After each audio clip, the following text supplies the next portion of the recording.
Part 1. First, you have some time to look at questions 1 to 6.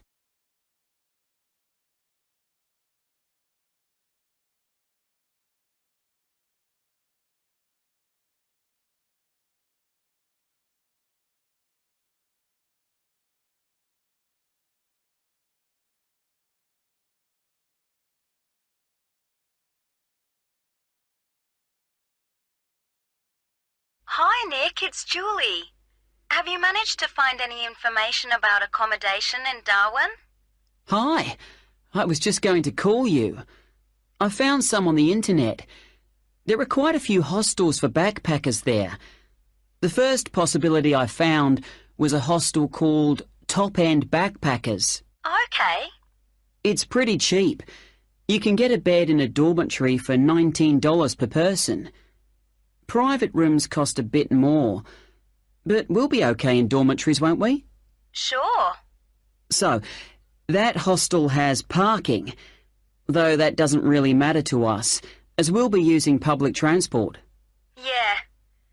Are there any reviews on the website from people who have been there? Well, yes. They aren't all that good, though. Some people said they didn't like the staff. They had an unfriendly attitude. That's quite unusual in a hostel. Usually all the staff are really welcoming. That's what I thought. People said they liked the pool and the fact that the rooms had air conditioning. But the problem with that was that it was very noisy, so they were kept awake. But it was too hot if they turned it off, so they had to put up with it. Someone told me there's another hostel called Gumtree something. Gumtree Lodge. It costs a bit more, $45 a person. What? Oh, no, that's for private rooms.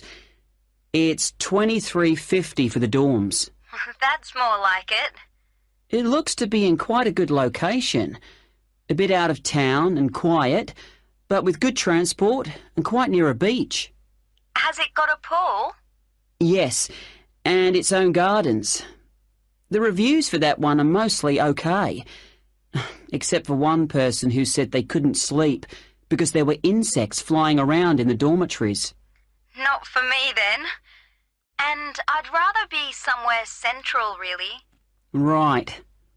There's a place called Kangaroo Lodge. They've got dorms at $22, and it's downtown, near all the restaurants and clubs and everything. So that should suit you. And it doesn't close at night. So there's always someone on reception? That sounds good. The only criticism I saw was that the rooms were a bit messy and untidy, because people just left their clothes and stuff all over the beds and the floor. Don't hostels usually have lockers in the bedrooms, where you can leave your stuff? Yeah, they do usually, but apparently they don't here.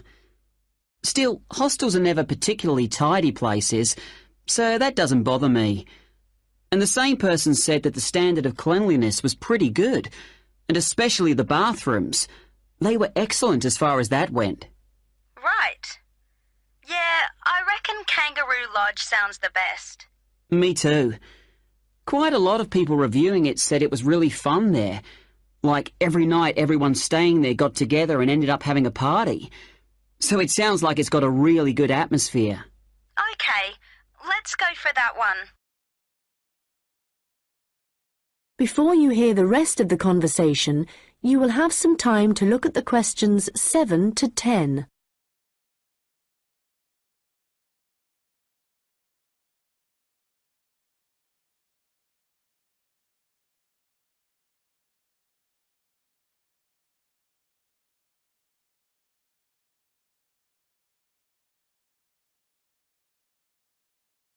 Now listen and answer questions 7 to 10.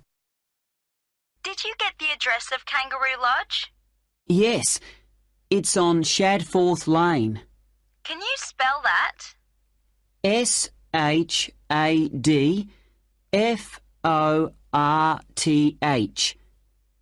It's near the transit centre, where the intercity buses and the airport buses drop you off.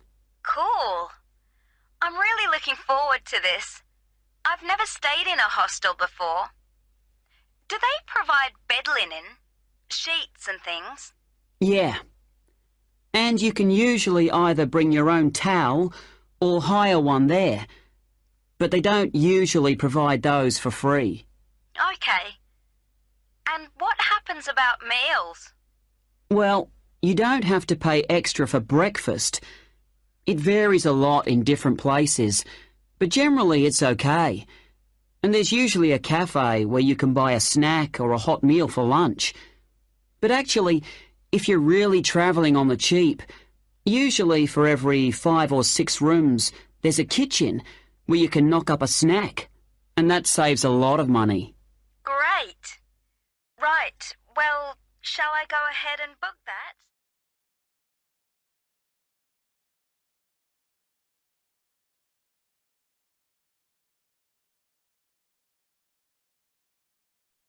That is the end of part 1.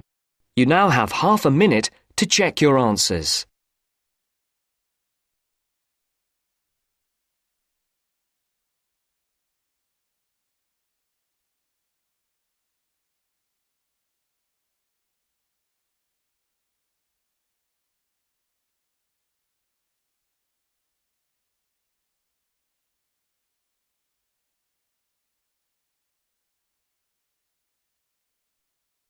Now turns to part 2.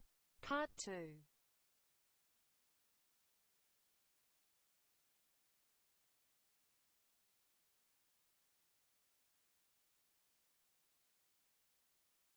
You will hear a guide at an outdoor sculpture park talking to a group of visitors.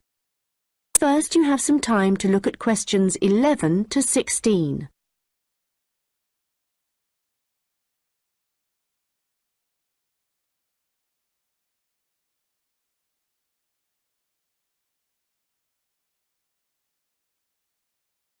Hello everyone and welcome to the Anglia Sculpture Park. Right, well, the idea behind the sculpture park is that it's a place where works of art, such as large sculptures and carvings, can be displayed out of doors in a natural setting. As you'll have noticed when you drove here, most of the land around the park is farmland. The park itself belonged to a family called the De Quinces, who had made a lot of money from manufacturing farm machinery and who also owned substantial stretches of forest land to the north of the park.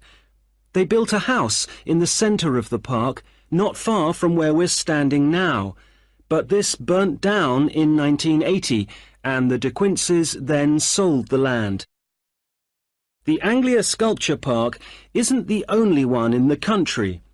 Several of the London parks sometimes display contemporary sculptures, and there are a couple of other permanent sculpture parks in England. But we're unique in that some of our sculptures were actually created for the sites they occupy here, and we also show sculptures by a wider range of artists than anywhere else in the country. For example, at present we have an exhibition by Joe Tremaine of what he calls burnt sculptures. These are wood and stone sculptures that he's carved and marked with fire to illustrate the ferocity and intensity of the forces that have shaped our planet over millions of years. They look really dramatic in this rural setting. To see some of the sculptures, you'll need to follow the path alongside the lower lake. We had to renovate this after the lake overflowed its banks a couple of months ago and flooded the area. The water level's back to normal now, and you shouldn't have any trouble. The path's very level underfoot. You should be back at the visitor centre at about 4 o'clock. If you have time, it's worth taking a look at the centre itself. It's not possible to go upstairs at present, as builders are working there adding another floor, but the rest's well worth seeing. The architect was Guy King. He was actually born in this part of England, but he recently designed a museum in Canada that won a prize for innovation in public buildings. If you want to get something to eat when you get back, like a snack or a sandwich, the terrace room is currently closed, but you can go to the kiosk and buy something, then sit on one of the chairs overlooking the lower lake and enjoy the view as you're eating. Before you hear the rest of the conversation, you will have some time to look at the questions 17 to 20.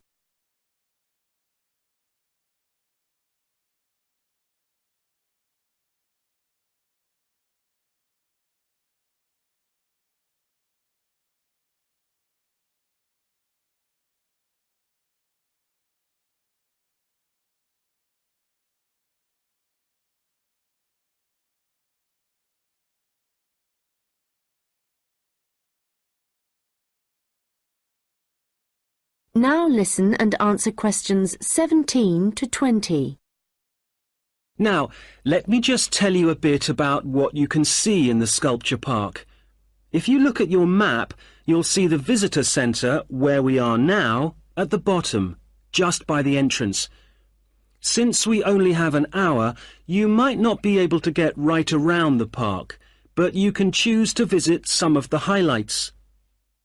You might like to take a look at the Joe Tremaine sculptures, which are displayed on this side of the upper lake, just behind the education centre and near the bridge. They're really impressive, but please remember not to let your children climb on them. One of our most popular exhibitions is the Giorgio Catalucci bird sculptures. They're just across the bridge on the north side of the lower lake. I love the way they're scattered around in the long grass beside the lake, looking as if they're just about to take to their wings. You could also go to the garden gallery. It's on this side of the upper lake. From the visitor centre, you go to the education centre, then keep on along the path and you'll see it on your right. There's an exhibition of animal carvings there which is well worth a look. We also have the Longhouse. That's quite a walk. From here, you go to the bridge and then turn left on the other side. Soon you'll see a winding pathway going up towards the northern boundary of the park. Go up there and you'll find it at the top. They have some abstract metal sculptures that are well worth seeing if you have time. OK, well, now, if you...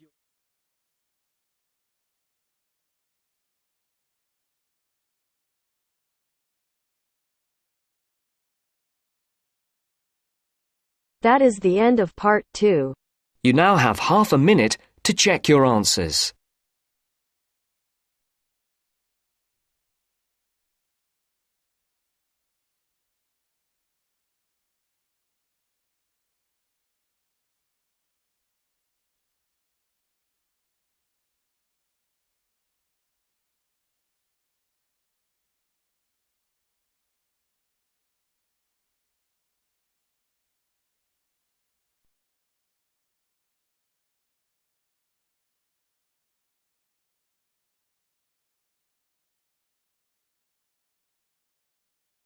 Now turns to part 3. Part 3.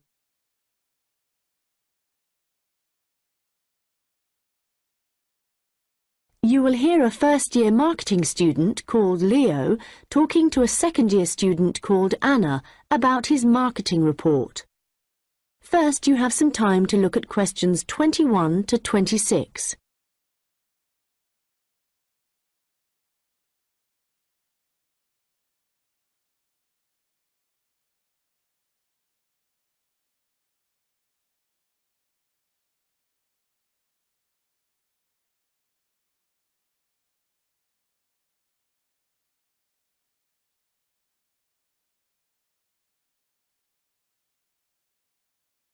Anna, I wanted to ask you about my marketing report. I'm not sure about it. That's okay, Leo. So what do you have to do? Choose a product or service, then compare two organisations that produce it. I'm doing instant coffee. But haven't Haven't you got a weekend job in a clothing store? Why didn't you choose clothing? That was my first thought, because I thought it'd give me some practical examples. But when I searched for men's clothing on the internet, there were hardly any articles. So then I looked for coffee, and I found there were tons. Yeah, there are so many brands on the market now. OK, so how much have you actually written? I've done part 1 on economic and technological factors. I found some good data on technological changes, how in Australia fewer people are buying instant coffee because of cheap coffee percolators that they can use to make real coffee at home. But there's also a movement away from drinking coffee. Switching to things like herbal teas instead, because they think it's healthier. But that's not really to do with technology. It's more cultural. Anyway, for part 2, I'm comparing 2 instant coffee companies, Coffee Now and Schaffers, and I've made this table of products. Right. Let's see. So you've got the brand names and prices and selling size and descriptions. OK, the table looks good. You'll get marks for research there. Where will it go? In the section on the marketing mix, under product. Not in the appendix? No. OK, but it's too factual on its own. You need to add some comment in that section about the implications of the figures. Right, I'll do that. Now, I want to say that I think that Schaffers is more of a follower than a leader in the coffee industry. Now, I'm putting that in the section on market share. Does that seem okay? Let's see. So, you've begun by explaining what market share is, that's important. But you've got to be careful how you give that opinion. Do you think it should go in another section? Well, it's fine where it is, but you've got to back it up with some data, or they'll say your report lacks weight. OK. One thing I'm worried about is finding anything original to say. Well, since this is your first marketing report, you're not expected to go out and do interviews and things to collect your own data. You're just using published data. So the analysis you do might not throw up anything that people didn't know before. But the focus is more on how you handle the data. I mean, you might take something like a graph of sales directly from a website, but what makes your work original is the perspective you provide by your interpretation of it. Oh. You know, it's all so different from business studies assignments at school. It's really surprised me. What? How much research you have to do? I expected that. It's more, I knew exactly what I had to do to get a good grade at school. And I knew I'd be expected to go more deeply into things here. But I haven't got information on how the lecturer is going to grade my work, what he's looking for.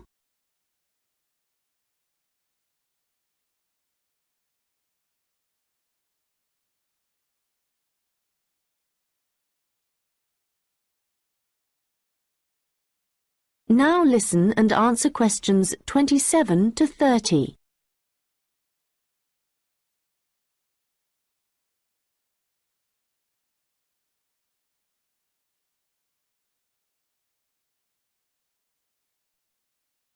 Well, one thing you have to remember is that in a marketing report, you've got to have what they call an executive summary at the beginning.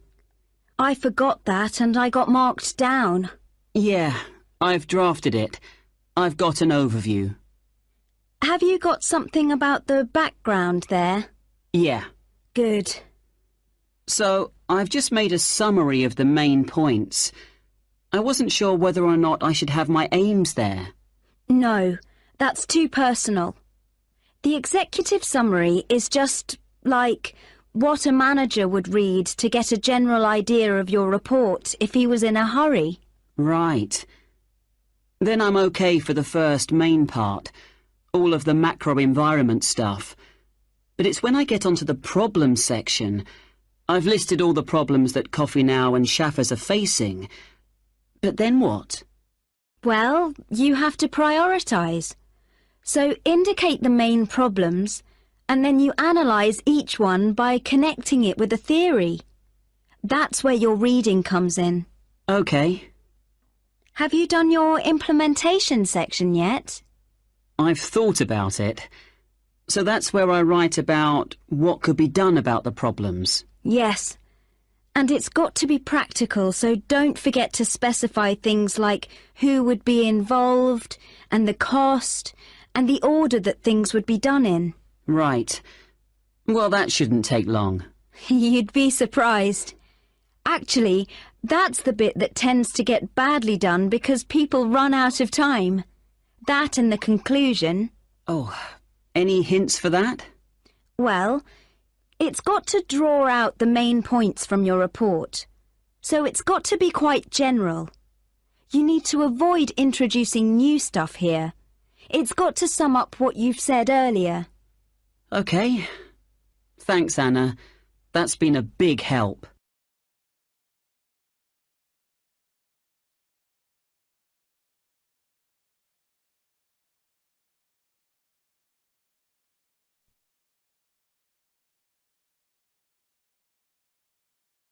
That is the end of part 3. You now have half a minute to check your answers.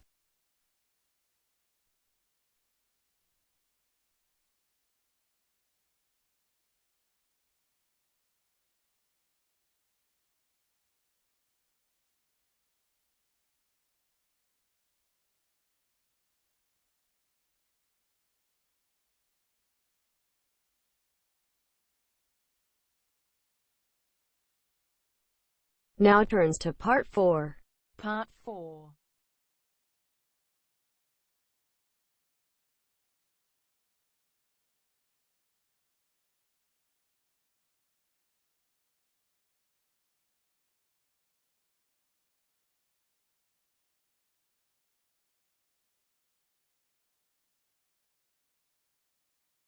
You will hear part of a lecture about the history of fireworks in Europe.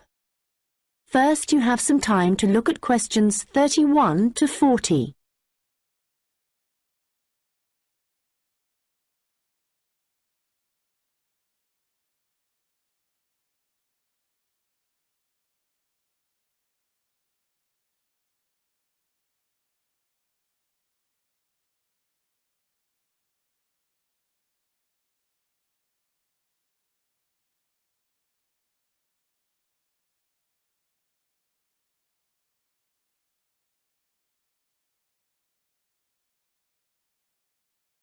Now listen carefully and answer questions 31 to 40. An interesting aspect of fireworks is that their history tells us a lot about the changing roles of scientists and technicians in Europe.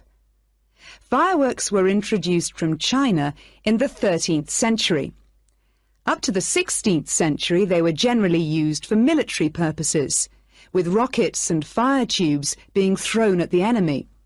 But they were also sometimes a feature of plays and festivals, where their chief purpose was related to religion. By the 17th century, the rulers of Europe had started using fireworks as a way of marking royal occasions. Technicians were employed to stage spectacular shows which displayed aspects of nature, with representations of the sun, snow and rain. These shows were designed for the enjoyment of the nobility and to impress ordinary people. But fireworks also aroused the interest of scientists, who started to think of new uses for them. After seeing one firework display where a model of a dragon was propelled along a rope by rockets, scientists thought that in a similar way humans might be able to achieve flight, a dream of many scientists at the time. Other scientists, such as the chemist Robert Boyle, noticed how in displays one firework might actually light another, and it occurred to him that fireworks might provide an effective way of demonstrating how stars were formed. Scientists at the time often depended on the royal courts for patronage. But there was considerable variation in the relationships between the courts and scientists in different countries. This was reflected in attitudes towards fireworks and the purposes for which they were used. In London, in the middle of the 17th century, there was general distrust of fireworks among scientists. However, later in the century, scientists and technicians started to look at the practical purposes for which fireworks might be employed, such as using rockets to help sailors establish their position at sea. It was a different story in Russia, where the St. Petersburg Academy of Science played a key role in creating fireworks displays for the court. Here, those in power regarded fireworks as being an important element in the education of the masses, and the displays often included a scientific message. Members of the Academy hoped that this might encourage the royal family to keep the Academy open at a time when many in the government were considering closing it.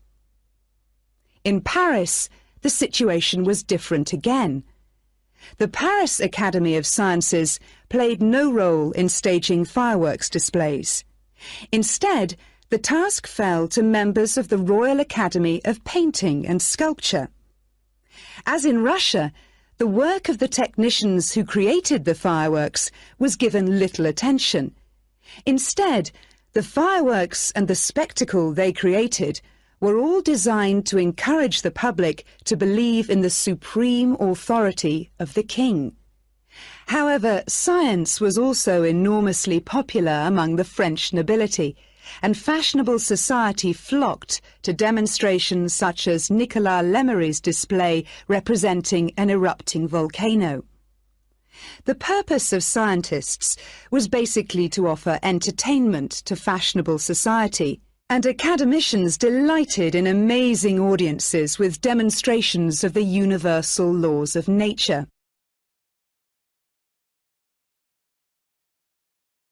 In the course of the 18th century, the circulation of skills and technical exchange led to further developments. Fireworks specialists from Italy began to travel around Europe, staging displays for many of the European courts. The architect and stage designer Giovanni Servandoni composed grand displays in Paris, featuring colourfully painted temples and triumphal arches. A fireworks display staged by Servandoni would be structured in the same way as an opera, and was even divided into separate acts. Italian fireworks specialists were also invited to perform in London, St. Petersburg, and Moscow. As these specialists circulated around Europe, they sought to exploit the appeal of fireworks for a wider audience, including the growing middle classes. As in the previous century, fireworks provided resources for demonstrating scientific laws and theories, as well as new discoveries, and displays now showed a fascinated public the curious phenomenon of electricity. By the mid-18th century, fireworks were being sold for private consumption. So the history of fireworks shows us the diverse relationships which existed between scientists, technicians, and the rest of society.